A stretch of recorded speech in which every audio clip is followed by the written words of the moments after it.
Assalamualaikum warahmatullahi wabarakatuh. Jadi kelompok kami akan menjelaskan konversi tentang PATS. Sebelumnya perkenalkan, nama saya Muhammad Hasan Rosid. Nama saya Agari Putra Nugrah. Nama saya Ipan Gusnadi. Nama saya Hafiz Jafir Andri Asma. Nama saya Ahmad Saini. Jadi disimak penjelasan berikut ini. Di sini di bawah.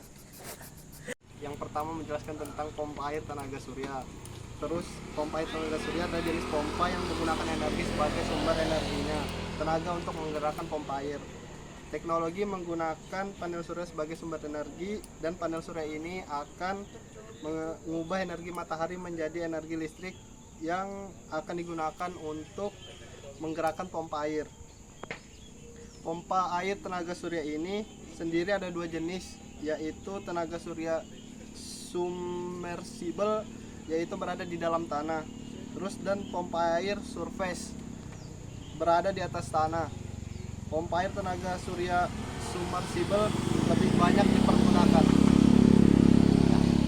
Saya akan menjelaskan perkembangan awal panel surya hingga saat ini. Berdasarkan sejarah teknologi panel surya, sudah ada pada abad ke-18, tepatnya pada tahun 1839. Seorang ahli fisika asal Prancis bernama Alexander Edmond Becquerel yang pertama kali mencetuskan teknologi fotovoltaik. Awalnya teknologi fotovoltaik dicetuskan melalui percobaan penyinaran dengan dua elektroda pada tahun 1904. Albert Einstein juga pernah meneliti sel surya yang dinamakan percobaan efek fotolistrik. Barulah pada tahun 1941 penelitinya yang bernama Russell Hall mampu mengembangkan teknologi panel surya. Teknologi ini kemudian dikenal sebagai teknologi sel surya atau solar cell, dan penggunaannya masih digunakan sampai dengan saat ini. Nomor 3. Baik, kali ini saya akan menjelaskan mengenai komponen utama dari pompa air tenaga surya dan fungsinya.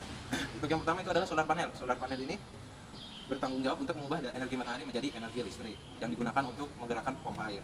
Untuk yang kedua adalah bagian komponen motor. Nah, motor ini digunakan untuk mengubah energi listrik tadi menjadi energi mekanik yang digunakan untuk menggerakkan pompa air. Untuk tiga ada controller. Controller ini memastikan untuk listrik yang masuk ke dalam panel yang masuk ke listrik ini bisa diatur secara baik.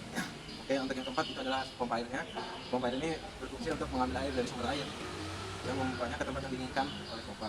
Yang kelima itu adalah sensor level air. Sensor ini berfungsi untuk mengukur jumlah air, sumur atau sumber air lainnya yang digunakan untuk sumber daya pompa. Yang keenam ada tangki penyimpanan yang berfungsi untuk menyimpan air. Yang ketujuh adalah pipa dan fitting. Nah, pipa dan fitting ini berfungsi sebagai penghubung antara komponen lain dengan komponen lainnya. Nah, untuk 8 ini adalah kabel. Bagian yang menghubungkan panel surya, motor, dan controller, yaitu adalah kabel. Oke, kali ini saya akan menjelaskan cara kerja pompa air tenaga surya.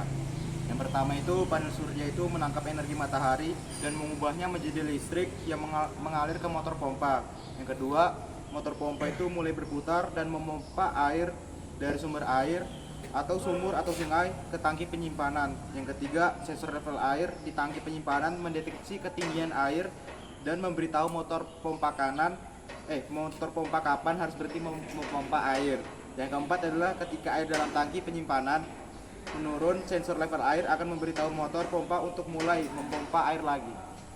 Oke, jadi yang selanjutnya ini yang terakhir, yaitu contoh perhitungan sederhananya di penerapan konversi energi ini. Nah, jadi di sini ada soal, yaitu terdapat kecepatan aliran maksimal sebesar 39 M pangkat 3 per jam dengan ketinggian 50 meter dan waktunya itu 8 jam, titik panas yang efektif yaitu 5 jam jika cuaca stabil dan tidak mendung. Nah, yang ditanya itu maka berapa kapasitas debitnya atau Q-nya.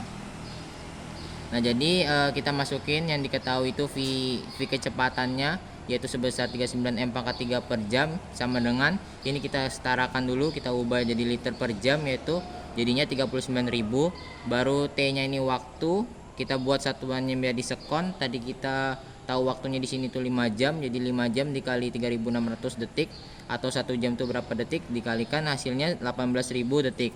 Nah, ini tanya Q-nya, berarti kita jawab Q sama dengan V per T, yaitu dengan V-nya tadi 39.000 dibagi 18.000.